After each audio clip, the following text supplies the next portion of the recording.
Everyone wants to be a leader. I mean, it means more pay, more status. It means that you can make the decisions, right?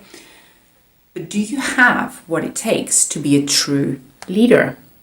I'm not talking about the skills or the accolades here. Hi, I'm Christina Garidi from Eudaimonia Coaching, and no matter your achievements or experience, whether you're a managing director or head of department, I don't care. If you don't have this one thing, I don't consider you to be a true leader. Most people think that they're a leader after they've completed a training course, they've got what it takes, they've got the skills, they graduate from a university degree or they get a coach. But that's why the Great Resignation is going on.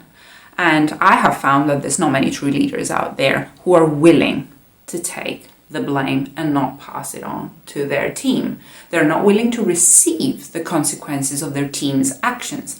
And most people will try to cover things up, especially, blame somebody else for a bad result.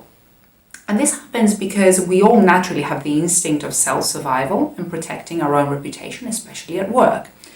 But that's what causes politics at work, and we know how that feels when it happens at work. So we all succumb to the game, rightly or wrongly, of being right by making everyone else around us wrong. And we think we're winning, and we think we're being leaders. So you are a true leader when you can take the blame if it's not your own, even if it's not your own. Be afraid of people who are never willing to lose. They will do anything to cover up their mistakes or somebody else's mistakes, and they will use things and techniques all the way from manipulation to politics, and that's not good because you cannot trust them. You don't feel safe under their leadership. Leaders respect the facts and they are willing to accept defeat and be on the wrong side. They admit their mistakes and learn from them. They have values not only when it suits their reputation. So what is the one thing that actually then makes a leader, Christina, right? Yes, responsibility. You can sum it up with that one word. But I mean, this is the minimum to be a self-leader.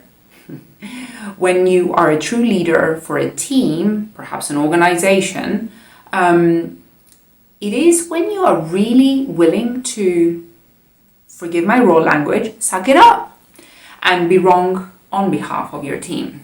When you're willing to take the hit on behalf of a colleague, it starts there.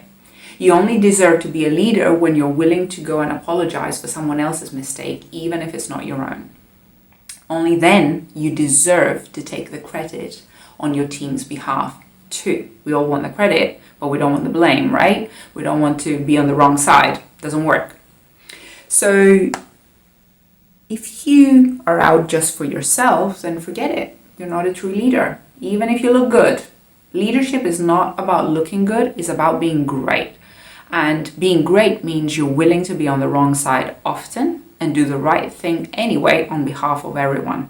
What I mean by that is it's not just holding your hand up and saying, sorry guys, I was wrong and I don't care.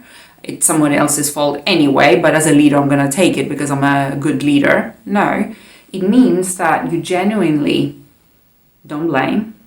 You accept that it has been a defeat. You learn from it.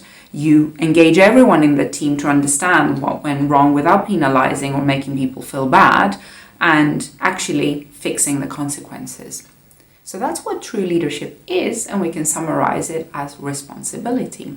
I hope that was helpful, and if you've got any questions, you know where to find me.